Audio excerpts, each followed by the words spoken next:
amasaziro mu mwuka, amasaziro mu mwuka.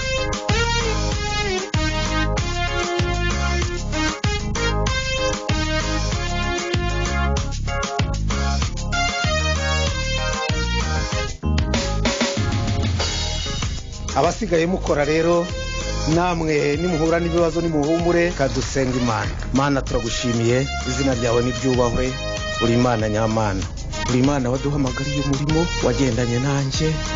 Mana ndabigushimiye mwami wanje, ndakwinginze itorero ni ryawe si ry'umuntu.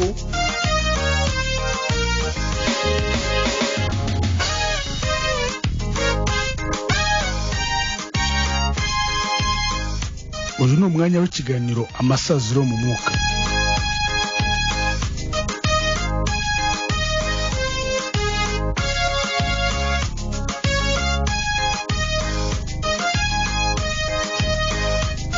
Urumva turi abacu ngo twige? Ntabwo turi abacu ngo twige. Ubugingo bwacu urabona ko yabaje bati nubwo mumpa ibyangombwa by'ubugingo mbe bijyanye. Noneho mujya mutekereza iyo ubutunzi bwanyu buri ari umushyira imitima yanyu.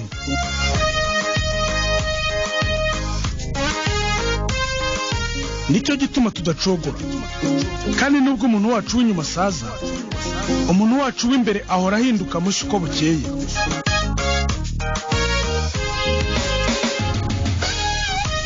Urumva ko rero ikunda iby'isi bimaramo imbaraga abantu b'Imana.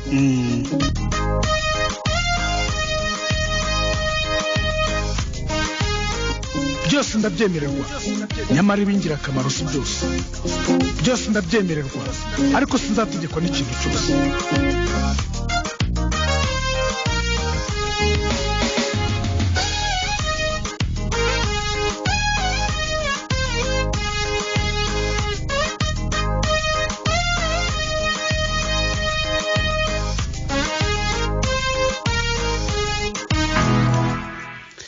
Life Radio isoko bugingo yumvikanira kuri 96 FM ndetse no ku murongo wa internet, ivugira hano ku Gisozi mu nyubako za Dove Hotel. Ni radio itoro rya Pentecote ryo mu Rwanda ADPR. No mwanya w'ikiganiro amasaziro umwuka, aho tuganira ingingo zitandukanye zigamije kugaragariza umuntu urugendo dukora rwo mu mwuka, ariko twifuza kandi dusengera kandi duharanira kuzarurangiza neza, ndetse tukamenya neza ko inyuma nta hari, ahubwo ko ari gukomeza imbere kugira ngo umuntu wacu w'inyuma naho yasaza ariko uw'imbere akomeza ahinduka mushya uko bukeye. Mu kiganiro rero cy'uyu munsi kuri uyu wa gatatu turaza kurebera hamwe ukumvira Imana, uburyo ariko kwiza kwa kugenera amasaziro meza. Kumvira Imana bisobanuye neza yuko utumvira Imana ushobora kumvira ibindi bintu cyangwa kumvira abantu.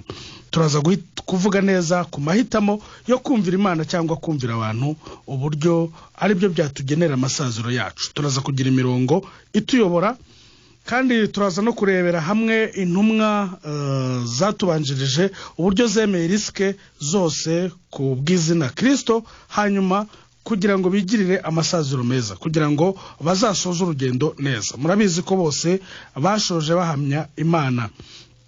Rero uyu munsi ikiganiro cy'uyu munsi turi kumwe na Pastor Emmanuel Uwambaje, turi kumwe na Pastor Justin Gatanazi, nanjye ugiye kuyobora ikiganiro Pastor Clement Muganza. Nawe uraza kugira uruhare muri ikiganiro usura page yacu ya Facebook, aho uzakwandika 96 akadomo FM Life Radio isoko y'ubugingo, ukaza kubona post twashyize, ugatanga igitekerezo, tukaza gusoma igitekerezo cyawe muri kiganiro. Kandi ushobora no gutanga ubutumwa bugufi kuri 0789635482 kugira ngo tuze kubana mu kiganiro, dufatanye kubaka ubugingo bwacu, dufashanya mu by'urugendo.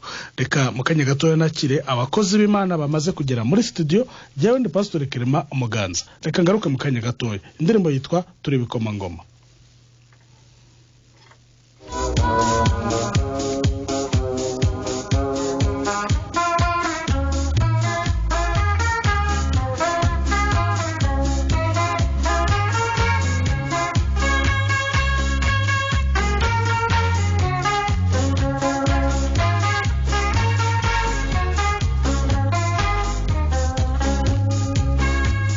Abundwa bene na nani mo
96 FM.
ikiganiro n'amasaziro muka aho muri kumva kuri mikoro ni Pastor Clement Muganza ndi kumwe n'abakozi Imana ndi kumwe na Pastor Emmanuel Uwambaje Pastor Juste Gatanazi bakozi Imana tubahaye ikaze kandi dushimye Imana yabacirinzira tukabana muri kiganiro. Yego murakoze cyane kuduhaye ikaze kandi natwe twishimiye kuba muri kino kiganiro. Imana duciriye inzira. Twishimiye kubana n'inshuti zacu n'abakunzi bacu ba kino kiganiro. Tubahaye ikaze nabo Imana iduhana umugisha twese. Amen. Nange ndabasohoje mwese abutirwa mu kino kiganiro. Amazina ni yandi ni Emmanuel Uwambaje. Kabambahaye ikaze mu kino kiganiro. Imana iduhana umugisha. Amen. Reka akanya gatoya tubanze turebe akabazo gato ka mikoro ya Emmanuel Uwambaje umushumba tubanze tugakemure hanyuma tugaruke mu kanya gatoya. Mwami Yesu natwabari mwisi turarindiriye kuboneka kwawe Mwami Yesu. Ingoma yawe ntabwo izigera ishira, ingoma yawe ntabwo izigera ishira, ingoma yawe ntabwo izigera ishira, ingoma yawe ntabwo izigera ishira Mwami Yesu. Ukima yango mare y'umuryango ongera wivuge abizera twese turarindiriye ukuzazukima yango midashira mwabitugaruka ishiti ryadawi ziturakwiteze ntare y'umuryango ongera wivuge. Abasuhuje mwese abo tumwe mu kiganiro. Ndagira ngo mukomeze kumva ikaze kandi Imana ikomeze kubaha umugisha. Ni Emmanuel Uwambaje. Imana ishimwe cyane tuguhaye ikaze duhaye ikaze Pastor Juste Gatanazi. Namwe abadukurikiye mwihangana akabazo ko tugeze muri tekinike ariko ndumva gakemutse.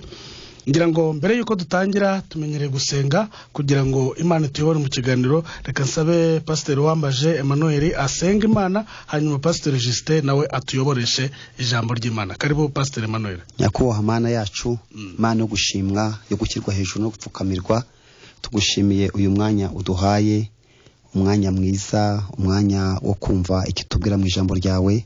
Hari bene data benshi cyane tutazi umubare wabo kungana bari kumwe natwe. Turifuza ko Imana yatuyobora mu byo tugiye kuvuga nubwo akanwa ari akacu ariko amagambo na yawe ndetse n'imitima yose igiye kumva ubutumwa bwiza. Ni wowe uzi icyo ishaka n'ikikeneye. Urakoze Mana kuko tuyobora. Tubisaba mu izina rya Yesu mugira neza. Amen. Amen. Reka dusome ijambo ry'Imana riri buze kutuyobora muri kino kiganiro mu gitabo cy'ibyakozwe n'intumwa igice ni cya 4 turasoma murongo wa 13 hanyuma tugeze ku murongo wa 20. Igitabo cy'ibyakozwe n'intumwa igice ni cya 4 turasoma murongo wa 13 tugeze ku murongo wa 20. Babonye ubushizi bw'amanga bwa Petero na Yohana kandi bamenye ko ari abaswa batigishijwe baratangara maze bibuka ko babanaga na Yesu. Kandi babonye uwo muntu wakijijwe ahagararanye nabo babura icyo babasubiza babategeka kuva mu rukiko maze bajya inama bati aba bantu tubagire dute ko bimenyekanye mu batuye i Yerusalemu bose yuko bakoze ikimenyetso cyogeye natwe ntitubasha kubihakana ariko kugira ngo bitarushaho kwamamara mu bantu tubakangishe batongera kugira umuntu wese babwira muri iryo zina. Bongera kubahamagara barabategeka ngo bareke rwose kuvuga cyangwa kwigisha mu izina rya Yesu. Petero na Yohana barabasubiza bati niba ari byiza imbere y'Imana kubumvira kuruta kumvira Imana nimuhitemo kuko tutabasha kwiyumanganya ngo tureke kuvuga ibyo twabonye kandi twumvise. Intego y'ikiganiro amasaziro y'umwuka kuri uyu munsi turavuga ku kumvira Imana ko ariko kwiza kwa tugenera amasaziro meza. Pasiteri Emmanuel Uwambaje umaze kumva Pasiteri Justin aya makuru adusomeye ibintu byabaye hariya ku itorero rya mbere cyangwa se kuri aba bakozi Imana yari yahagurukije amaze kuzura umwuka wera. Nagira ngo tunyuremo muri make hari habaye iki byagenze gute kugira ngo basubiremo aya magambo bavuga bati kumvira rero niba ari byiza ko twumvira Imana namwe nimuhitemo murebe hagati y'Imana n'abantu dukora iki. Nagira ngo aho ngaho udufashe. Murakoze cyane kumpaye amahirwe yo kugira ngo turebere hamwe iyi nkuru. Ubwo inkuru zirimo ni ibyiciro bizamo hano ni byinshi bivugwamo hano ariko ikiganiro cyaturutse ku muntu wakize ari kirema kimaze imyaka 40. Umuntu wari maze imyaka 40 arema yavutse irabuvukanye. Ukabona ko rero yusomye ibyakozwe n'intumwa usoma ko mu bice bibiri intumwa zahise zuzuye umwuka wera. Buzuye umwuka wera abanyantege nkeya abantu bigariraya abantu batize bahabwa umwuka wera. Ariko twakwibukiranya ko barigishijwe na Yesu abasaba ko amaze kuzuka abiyereka bonyine. Arabwa ati ngiye kubiyereka hanyuma muzamvugire ko mwambonye. Ntabwo nsigeza kuri giterane ngababwira ati ngiye kuri giterane hanyuma niyereka abantu ko nazutse. Yarazutse amara iminsi 40 yereka intumwa ze zari zarabivuyemo abikorera rwereranwa. Kajya basanga iyo baguye bagiye ajya kubacyura abazana bahuriza Galilaya yababwiye ati ntabwo nabarenganya. Ibyo nabigisha imyaka 3 kuba mwarabivuyemo mfuye birumvikana nibisanzwe. Hari ibintu Imana ibona umuntu umunyamubiri hari ibintu bisanzwe yakora. Kubuza ibintu byinshi warabyize muri theologie ni ibintu bito igikomeye si ukubyiga ahubwo kubishyira mu bikorwa nicyo gikomeye. Hari ikintu nagiye mbona muri Bibiliya yenda urete ukomeza nkabona Imana ntabwo iri gutangazwa n'abantu baguye ahubwo yagiye itangazwa n'abantu bafite kwizera kwinshi. Sinzi n'icyo kintu uri kucyumva. Imana ntabwo akenshi yagiye itangazwa n'uko umuntu yakoze icyaha. Umuntu yakoze icyaha ntabwo atangaza Imana kuko Imana izi ko umuntu muri we harimo imbaraga zo gukora ikintu kibi. Ahubwo ikintu cyagiye gikunda gutangaza Imana muri Bibiliya nukubona umuntu umunyabyaha yakoze ibintu byiza cyangwa akizera kuzivamo. Akizera kuva mu ntege nke. Wagize kwizera kumukura mu ntege nke. Yesu yigeze gutangara ngo abonye umuntu ufite kwizera kwinshi. Biramutangaza ati ntangajwe no kubona ngo mu Bisirayeli bose ngo uyu muntu afite kwizera kwinshi. Kugira Petero rero ntago mu bantu baguye Yesu Petero abamo. Inkurikije uko duteye ntago wabana na Petero imyaka 3. Waba waramusezeye ukumva yabaza ibibazo waba waramusezeye waba waramwirukanye ku ishuri waba waramwirukanye. Nta mwarimu baho wakwiyanga na Petero ibyo abaza uko ateye ni inama kugira mbi guca amatwi kwihakana ibyo yemeye gusakuza guhindagurika buri kanya kurwanira ubuyobozi. Hari yaga kuvuga ati akarwana ati mwazicari buryo uyu urebye ibintu Petero yakoraga ntabwo wamugumana no tuzampa iki kuko nagukurikiye nkagira ibintu nsigo uzampa iki byari ibintu byinshi. Ariko Imana iyo buri Imana umuntu wambaye umubiri ibyo yakora byose nibisanzwe ariko yaramubwiye ngo numara gusaza undi azagukinyiza kujya naho udashaka yararimo avuga umwuka wera ko nazamuhindura ibyo twasomye rero Petero umunyantege nkeya avuye masesha iminsi 10 ahawe Pentecote mujeho izo umwuka wera mu mwiherero ariko ikintu gitangaje ko kuri yarateye abaza ibibazo mbere bitanafite umurongo ibintu byose Petero yanditse muzane ko yanditse nta gice nta murongo ntumenya ahera Petero bura ziranzanuka ebyiri zose ukurikije ko abanye na Yesu ukareba ko ari waruzi nta kambibutse nta hantu Yesu yajyaga ajya Petero amusize nibishoboka muhambwire haba ku mato haba kujya kuroba ifi niwe yatumaga kandi Petero birashoboka ko yari umuntu wita unipanga niwe wajyaga ahantu ati ishaka ibya Pasika niba biteguye tujye ati mberekeza ngiye kubona na papa zuko Yesu yagiye korana na sinabona ku musozi yari kumwe na Petero uribuka ahantu Petero avuze ati niba ari wowe rekanze nkurebe bari kumwe ariko no mu rukiko niba bari kugira ngo abandi bari batataye nta hantu habaho na hamwe Yesu yagiye umugabo adahari nubwo Yesu yarengaga Petero akabona guhinguka ariko burya bikurikiraniraga hafi abantu bose batwumva no mu rukiko yari ahicaye bamenye ko Petero ntantu yasigaye oya nta na hamwe nta hantu ugize asibe yagasiba ishuri ntasubira ishuri asibaga ariko Yesu amubwira ati ibintu uzi n'ibiki yaramubwira ati abandi niba napfa niba kwihakana ngenza nzabana nawe kandi yabeshyaga oya ntabwo yabeshyaga ni ukuri yumvaga azabishobora bisa nk'ibyo twaba tuvuga natwe ibyo tuvuga ku Mana ni byinshi ariko Imana itorero yavuze ibyo muvuga murabizi hari ibintu tuvuga mu mubiri ariko bidashoboka ati nzakunambaho nzagumana nawe nzakugwaho nzakwihakana nta yindi Mana nzakorera kandi yenda no mu mwanya uri gukorera izindi Mana hari ibyo tunarahira avuga pati ndahira ati agahagarara ku manywa agatumira abantu ati mfite umunsi mukuru wo guhaga inshingano ati nzagiyo bantumye ati sinzashaka inyungu zanjye ariko ambwira tujyayo noneho nyuma bya bintu byose uyavuze ukagira ngo ahubwo barabimubujije ageze imbere ukagira ngo yaraye kutabikora ahubwo ubyo rero ntago bitangaje n'umuntu byananiye utwumva ntabwo umeze nka Petero atarabwa umwuka wera ku munsi wa Pentecote ikintu Petero yakoze cyiza nuko yemeye kujya mu masengesho akemera nk'iyi nkeza akajya gusenga rwose Imana imuha umwuka wera kirandi kintu kiza bakoze cyo kujya mu cyumba iminsi 10 nta WhatsApp nta message nta byo gusohoka hanze ahantu bamenye yo bagiye ntago bavuze yo bagiye twabimenye Pentecote bariko twamenye yo baturutse bava ariko nta uruzi yo baba kandi banga rikomeye rihari utagira ngo bagiye baze ko bazamara iminsi 10 bari baze yabwiye ati mugumeyo kuziye mbahaye ibyo nababwiye nukuvuga ngo bari biyemeje kuzahamara iminsi yose kugeza igihe Imana izasohoreza ibyo yari abasezeranije kwese uri ko yababwiye ati ntimuvi Yerusalemu kugeza ubwo muzambikwa imbaraga nukuvuga ngo nta minsi Yesu yababwiye bari biteguye kuhamara iminsi yose ariko binashoboka ko bashaka kwibwira ko mu minsi ibiri yazisuka no mu munsi umwe yenda cyangwa muri uwo mugoroba ntabwo yanababwiye umunsi nkuko yavuze kazagaruka ko bucyaza imyaka amaze ataraza nabwo bagumye n'abantu bavuga ngo babuze umwuka wera ntabwo bawumubuza ahubwo iminsi bihaye niyo yashize iminsi bihaye yarashize ariko Yesu yabahaye ntabwo yashize iminsi bihaye niyo yashize yararangiye ariko ababona batamubonye iminsi bihaye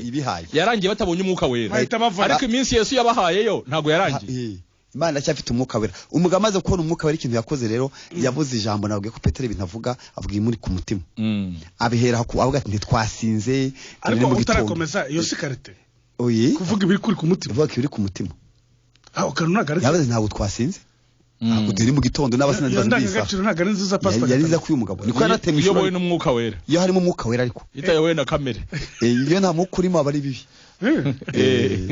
Imana yamuhinduriye imbere yavuga gutya nta mwuka aje nabundi akomeza gutya ariko avuga ibyo mwuka avuze ibyo mwuka rero aravuga ati ntabwo twasinze ni mu gitondo n'abanywe ntimanywe amasaha atabwo wa wundi mwishi atejo bundi twashize iminsi 50 ati ni yankuru izwi ya indi muzi uwo mwishe mukamubamba ni usutsuye umureba n'usutsu umwuka wera abihuza n'ibyo Yoweri yavuze ibyo birangiye rero batangira kujya babafata bajya kubafunga ariko reka mvugiye ku bice bitatu kwihute nuko bagiye gusenga saa 9 bibutse ko Yesu nta rusengero yasize nta sambu abantu batumva ko bagiye gusengera mu rusengero rwa Yesu cyangwa rwo intumwa cyangwa abigishwa bari barubatse nta rusengero bagiraga bari gusenga amasasa nta rusengero nta n'idini bagiraga idini ryabo ryari Yesu nyine wari ukwizera Yesu ndiye nabasobanuriye ngo bamenye bazubaka iryabo cyane bazaba kandi Yesu aho yajyaga nawe yajyaga ajyayo mu masinagogi Yesu yakuri mu masinagogi so yajyaga so n'ijambo rya nyuma somo yari yasomye yari Yesu yavukiye muri Ancient Testament nuko abantu batabi ubundi ubutumwa bune ubundi ubutumwa bwiza uko ari bune ubundi bwahagombye kujya mu isezerano rya kera kuko urumva niho Yesu bamusengeye atangiye umurimo bya bitambo no kumukeba ya mihango yose ya kera yarayikomeje ijambo rya mbere yasomye i Nazareti wererewe ni handi mu rusengero rw'abayuda mu masinagogi nabo rero bamaze kuza umwuka wera ntibe bafite ahantu baza kujya bo bajya gusenga kuko nakwirirwa aho ngaho bageze ku irembo rero ry'urusengero umuntu barega bahasanga kera uyu muntu uraha Petero yasangwa mucaho wari wararemaye yarasazwa mucaho yamucagaho na mbere akimyaka 40 ni myinshi yajyaga no mucaho kera hari ibintu umuntu acaho ataruzura umwuka wera yawuzura akabatabirenga akavuga ati ndabifatiye agafata umwanzuro agaruka yaraciye Yerusalemu mu cyumba aza afite ibintu yaherewe avuga ati none nago ndibuze yarahanyuze wa muntu aramusaba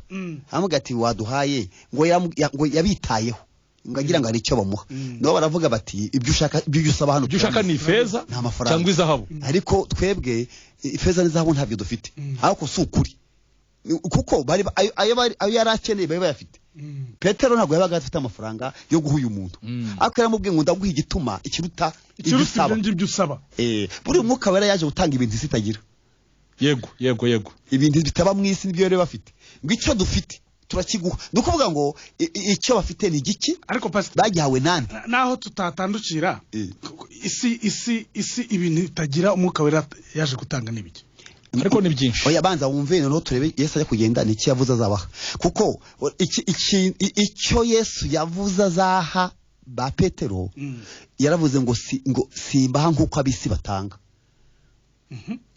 ubwo bisobanuye ngo ibyo abantu batanga sibyo mbaha nka biri uri ku irembo kuko urumva mbere yuko Yesu ajya mu ijuru wibuke yuko bamubwiye ngo kugiye utaduhaye uzaduha iki arababwira ngo mugume mu cyumba nzaba iyo Yesu aza kubona ari ikintu kiruta umwuka wera yari icyo rigomba gusiga kisambu k'amafaranga kwizina nk'icyubahiro yari gusiga avuga amazina n'akazi ari gusiga kabasabye akavuga n'amazina bazagira icyo rero ikisi itagira nicyo Yesu yatanze kandi agiha abantu bose icyo yabahaye rero Yesu ibintu by'umwuka ni ibintu umuntu ahabwa yamara kubihabwa akabyakira yamara kubyakira akabibika muri we yarangiza nawe akabiha abandi icyo dufite none ati icyo dufite rero turakiguha rero ngo agira ngo n'amafaranga kandi n'ijambo ryiza bavuga ngo dutumbire ngo abahanga amaso agira ngo arebe ko baramuha akantu gasobanutse baramubwiye ngo mu izina rya Yesu Kristo w'i Nazareti haguruka ugende ngo baramuterura ngo ubugwa amambari n'utuguru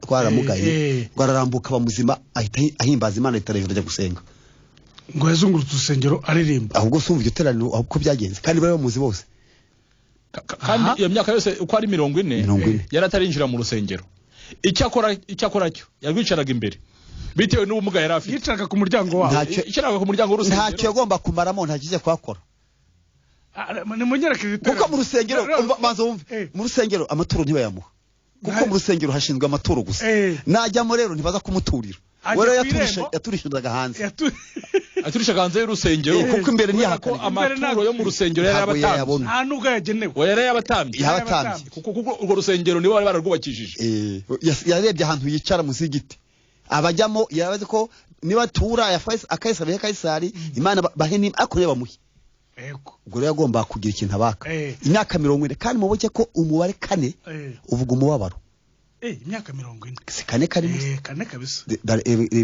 kwa Goliyati iminsi 40 yamaze atukana reka muri Egiputa si 400 tugende Mose ku musozi nawe yari iminsi 40 Yesu nawe mu butayu yari iminsi 40 uyajya kwa Nowa novuga nawe mu nkuge yari iminsi 40 kandi burya kuba mu nkuge ntugere ngo cyari ikintu cyoroshye nubwo abantu bumva ko yenda hanze byari bikomeye Imana yamurokoye ariko burya kuba mu nkuge nabyo ntago cyari kizamini buriya rero Pentecote ni 5 nuvuga ngo Pentecote ufashe kandi ugashyiraho rimwe kaba 5 umubabaro urangiye Pentecote ni imara umubabaro muri 4 kuko Pentecote ni 50 uyu namaze iminsi 40 aka kantu tuzakagaruka ni umubabaro Yesu agiye Golgotha kuwa kane ni birebire ariko reka twivugire ngo yaramubwiye rero ngo icyo dufite turakiguha bari bafite ibintu bitangika bari barahawe ibintu Imana itanga bitangika umuntu ahere atanga kandi ibyo bintu bitangika ni bya bintu utanga ntibigabanuke ntibishiri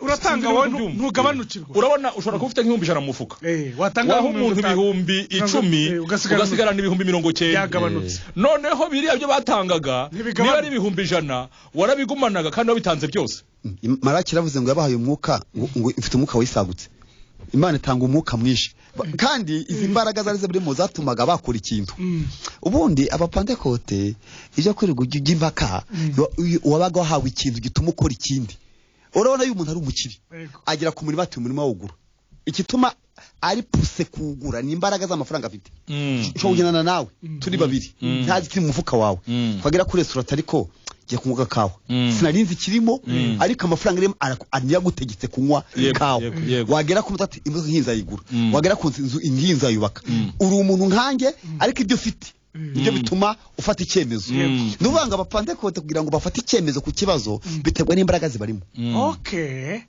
karumvika kandi Imana ntigira ishyari ngo ivuge bivuga ngo kuki bitanze byose wowe iraguha ntibishira ntibigabanuka umwuka Imana yaduhaye ni umwuka wo gukemura ibibazo wo gutanga niyo mpamvu Yosefu yawukoresheje hara kwa Farawo haravuga ati nge nabagira inama uyu mugabo avuga ati dufite ikintu aramwa ngo haguruka araguka icyo dufite turakigura kandi utangaza ntago bo batangaye ni bisanzwe kuko si icyabo bari bazi kugita ikintu cyabatangaza nuko batabikora si ni cyabo kuko igarira yo baturuka ibintu bibayo Yerusalemu mu rusengero ibintu bihari aho babikuye barahazi wabihaye baramuzi bigendera gusa nko bisanzwe kuko n'ejo bazakomeza akazi yego hanyuma ngo abantu baraho ngo babonye iterano rirangiye ngo wa undi nawe yese bakurikira niyo yavuze ati kuva nicaraga ubwo mbaye umwigisha ubwo twagiye ubwo baragenda ubwo bitera hejuru agenda ahimbaza baje kubaramya abantu bavuga ati mbwire mushaka ibintu mu rugo muzana amaturo turamya abantu bahagurikije umuntu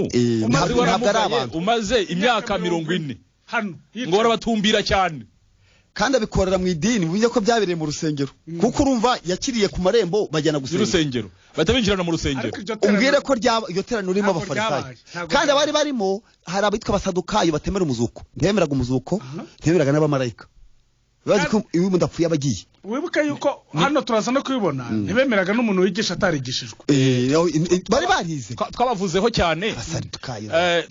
cyane uyu mutwe twabavuzeho cyane urumva ntibemeraga iby'umuzuko ni nabo barwanije ndabona ngo kuvuga ko Yesu yazutse kuvuga ubutumwa uvuga ko Yesu yazutse kwari ukuvuguruza imyizerere yabo ni nayo mpamvu bari bashishikajwe cyane ariko n'imibereho erega umenye ko ibyo bemera n'abatunzi uyu mutwe ni wavugamo n'abatambyi abatambyi benshi nibo barivuga mu basadukayo asadukayo ryari tsinda ririmo abantu basobanutse baba mu nkiko bari abantu baba mu nkiko barize kandi bayoboye biyubashye abasadukayo bo bemeraga umuzuko ariko bakaba indyarya ababo bari nk'inyangamugayo gatoya abasadukayo ariko ikintu badakozwa umuzuko w'abapfuye ko umuntu azazuka n'abamarayika ibyo ntibyabakoraga none mpamvu nubwo abasadukayo n'abafarisayo batavugaga rumwe kuri Yesu babihuriyeho buri wese yabonye burya bamuviriyeho indimi ngiye nyambwira abantu bose basangiye inyungu basangira n'ubwoko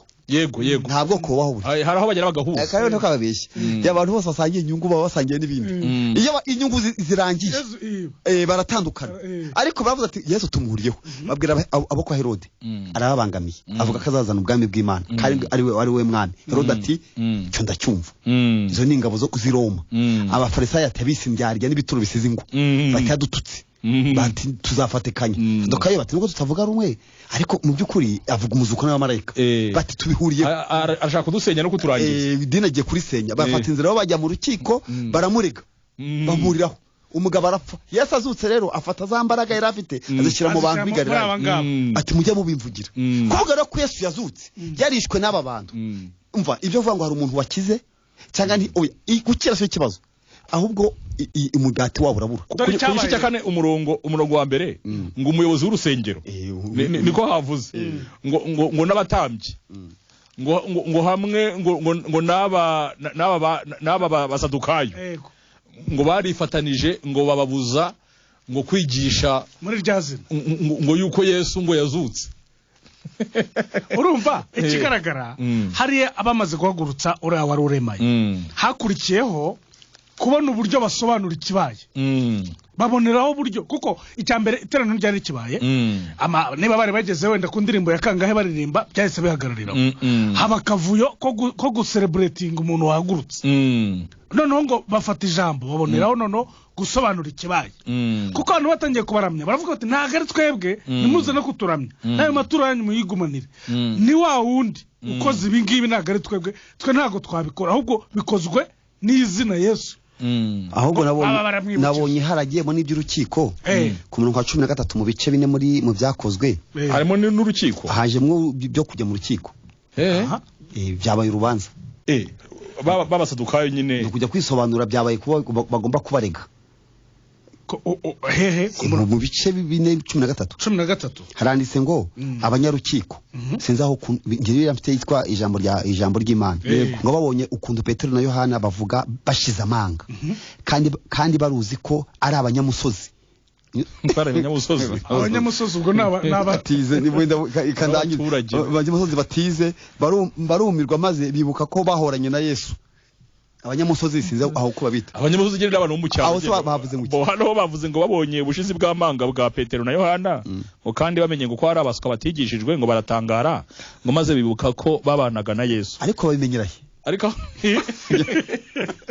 ikimenyetso cy'umuntu wize rutarize barebaga babisomaga ariko bari babazi kugeza ubwo imvugo yabo yagwera baranga kukiba bawo abanyamusozi ntibagiye kwiga n'abanyacyaro umunyamusozi n'umunyacyaro bari abanyacyaro batize kandi hano ni mu mujyi kandi urubuki ko ngari Yerusalemu ariko basize mu mujyi oya bavuze amagamba ngo babunye ubushizi bw'amanga bwabo bavugaga nk'abantu bize kandi abanyamisozi ari abaturage ngo baravuga ati ariko babikuye umva kandi ukeza ngo bibuka yuko babanaga na Yesu barabyibuka ati burya ni shebuja ariko hepfo akavuga ngo babonye uwo muntu wakijijwe ubumuga uhagararanye nabo baravuga ngo babura icyo basubiza.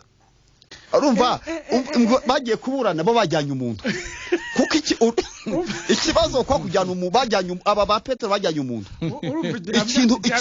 ikintu kigarukwaho bari kubarega umuntu urabona baramujyana tugende naho akabagahagararaho yahagararaho kandi bamuzera amaze imyaka 40 yicaye hasi bakamona hakaze ngo bakabura icyo babarega abakabaze niki twakoze iki bakareba uriya muntu hakaze ati ndahagaza anyabyaha nta njye ntabwo byamcyumva ntabwo mbyumva ako burya ubu gire kubajyana mu rukiko wajyana mu rukiko bari bakoze iki nyine bari bakoze iki ariko ntabwo nitaye kureba icyo bari bakoze uko kureba ingingo yo gushaka kubarega ariko bakayibura kubera umuntu uhagaze oya nawe ubwo yarimo yibaza ibyo barimo bavuga vuga ati ahubwo bari kuvuga iki habaye iki ni ukuvuga ngo imirimo niri gukora noneho imirimo niri kwivugira bageze aho barabaheza barabaheje nabibonye ukuntu imirimo iri kwivugira nyine babonye ahagaze aho baravuga ati mwe mugiye gato ngo urukiko ngo rwiherere babategeka kuva mu rukiko maze bajya inama bati urukiko rwariherereye urukiko rwarihereye ikiko mwe mugiye gato urukiko rwiherere ngo rufate umwanzuro ngo barabazanya bati bari abantu tubagenze dute erega abaturage bose b'i Yerusalemu bamenye ko bakoze igitangaza gikomeye natwe dushobora kubihakana ariko kugira ngo baturusheho gukwiza iby'iryo zina muri rubanda tubakange gukwiza mu izina ngo badakomeza gukwiza iryo zina muri rubanda reka tubakange tubihanangirize kutuzongera kubwira ijambo bitwaje Yezu kutazongera kwigisha bajye bakuramo Yezu cyangwa se Yesu noneho ngo nuko rero ngo bongera kubahamagara ubwo urukiko rumaze kwanzura umva umwanzuro urukiko avuga batumva hari ibintu tuzabasha guhakana wakiza arahagaze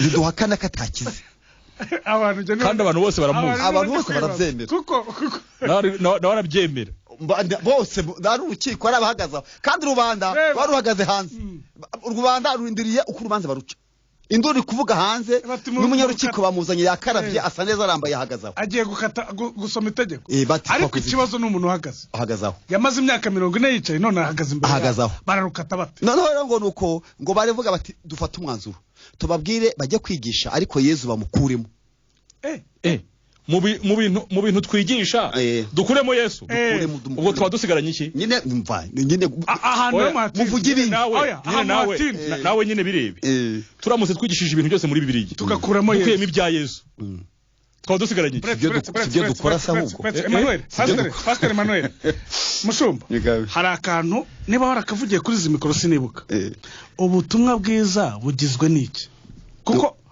kugira ngo twumve impamvu barimo barababwira bati sawa kubera umuntu uhagaze imbere yacu tubuze uko tubahana yego ariko reka tubemerere bakomeze babwirize ariko bakuremo Yesu Kristo bakuremo akantu kare gafite akamaro nyine ubutumwa bwiza bugizwe n'ibi nyine icyo bari kubikorera uzi cyari cyo nuko ibisigaye nta kintu byaba bimaze nta nicyo bitwaye nuko ngo ufashe ibintu byose ugakuramo Yesu ibisigaye nta kintu byaba bimaze ndashaka rero kuko turi mu kigana amasaziro mu kandi turashaka ko abantu bahitemo kumvira Imana cyangwa se kumvira abantu bareba icyo kizabagenera amasaziro niho turi batuhaye aha rero mwiharenga shishako marenga tutasobanukiwe neza ubutumwa bwiza cyangwa inkuru nziza ako kantu bari izina Yesu gusa ntago bihagije kubyumva mu matwi ngo dusobanukirwe icyo bashaka gukuramo n'iki bashaka gukuramo bari bavuze haruguru ngo nta wundi agakiza kabonerwamo kuko mu isi yose nta wundi Imana yahaye abantu ufite ubushobozi bwo gukiza uretse Kristo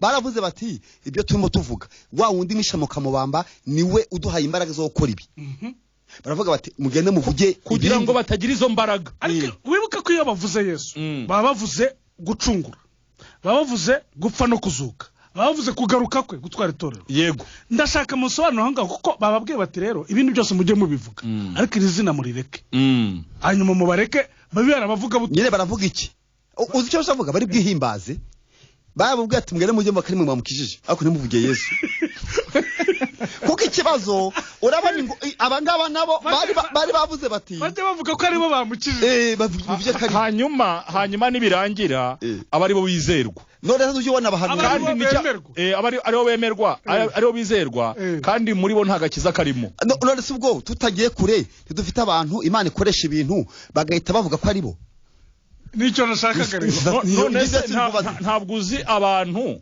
bamamaye kuruta Yesu ku buryo abantu bavuga bati ngewe nsengera kwa runaka ntibavuge Yesu yataraza mu iterano Yesu bataraza bati ngiye gusengera kwa runaka bati ngiye nsengera kwa runaka aho gasanga Yesu ntabwo aho ngaho ajya avugwa ariko anababwira ko niba atarahagera Yesu ataraza Imana iza uko ahageze niwe Mana niyo we yinjiye nibwo Imana barahaguruka yego bakoma amashyi ko Yesu aje yabagiye ubwo Yesu ntaraza oya ni yari mu mahanga abantu ntibongera niyo yagiye ntaze guterana cyangwa se arwaye abantu ntago baza guterana kandi ibyo birahari haberaho kubera yuko Imana ntiba yaje tutigishijwe nawe ubwo ntago none se nturabona abantu bajya gusenga bakavuga ati turagenda ko nta muhanuzi dufite turagenda dute ntago twagenda Imana ntiza kuvuga ntiza no gukora ikora hari umuntu kandi nawe akaba bizi ko bamujyanye kugira ngo nagerayo Imana ikore kuko hari akaho nubwo yanyerera kikwepesha kandi yagezeyo nawe kubera ko bamubwiye ati ni wowe Imana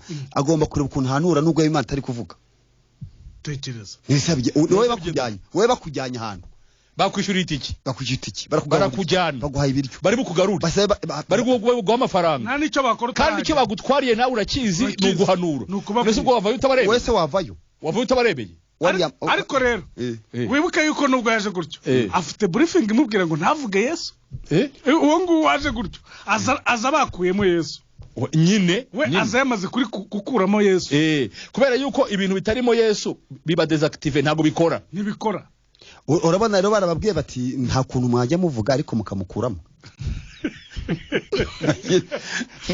kandi barabivuze mu rukiko n'umwanzuro w'urukiko wanditse utagira ngo oya n'umwanzuro w'urukiko bati nimushake muvuge ko ari mwebwe mwamukijije nimushake muvuge ko ari runaka wamukijije ariko mwebwe icyo tubasaba ni ukuvuga ibintu mukuyemo Yesu reka turebe ko byagenze ngo bongera kubahamagara bababuza kuvuga izina rya Yesu ngo bigishe abantu baryitwaje ngo ariko Petero na Yohana barabasubiza bati mbese tubumvire cyangwa twumvire Imana namwe nimwitiremo icyo Imana ishima.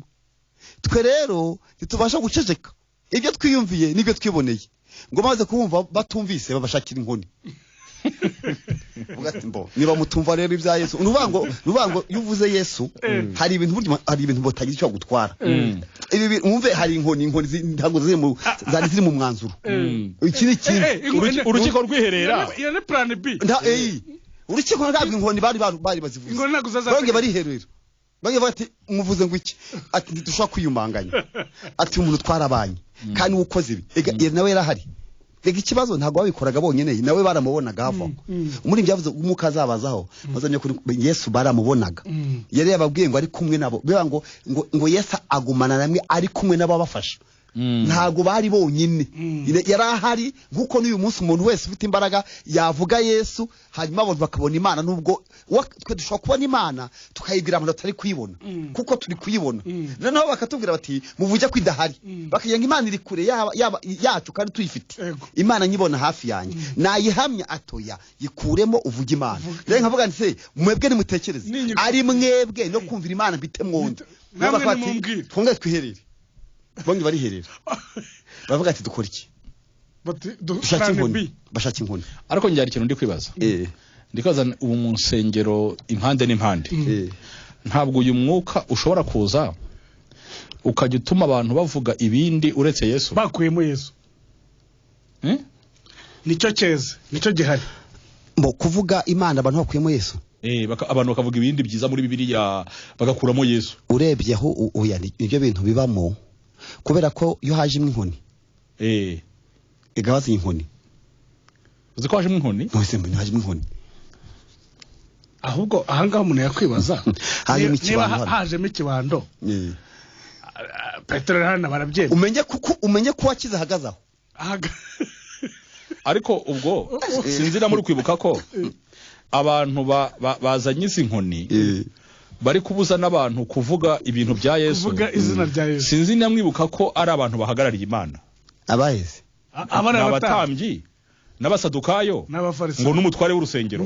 None se abantu urumva ari abantu boroshye. None se ubundi abantu bagwa Imana n'abantu. Nese n'abaroma. Nese santo bagwa Imana n'abantu boroshye. Nese nazagize ngo abana b'abanyapolitiki b'abaroma. Ariko uzi ko abantu barwanya Imana ahubwo. Abantu bagwa Imana se n'abantu boroshye. Nese nyine biri guhura bite ko umuntu uvuga ko ahagarariye Imana ari uri kwirwanya. None se nibande bishe umwana w'Imana? Nibande bishe umwana w'Imana? Si idini na politike so bamwishe leta y'Abaroma. Ariko bagiye guhamagara politike nta nuko politike yo. None se ibintu bya Yesu byo bitwaye cy'Abaroma. Umva politike ya bo abanyamadini n'abanyamayeri. Bo babonye ibintu byabo bidashoboka gufata bagenda kubeshya politike inzego za politike. Bajya kubeshya abanyapolitike. Barabwira ati mba rero ati ntatanga umusoro. Kuko ntabwo politike bazana ibintu by'imyizerere y'abazuka n'abatazuka mu bintu abanyapolitike ibyo ntibabijyamo. None se ibyo biramashye ibintu ngo by'abazuka n'abatazuka marayika agwibareba pasta gatanu. Mwari muzi ko abanyapolitike baba babizi ko ibyo ari ibyanyu. Ibyo ni ibyanyu. Yesu y'abazuka wowe bashinga umutekano w'abaturage.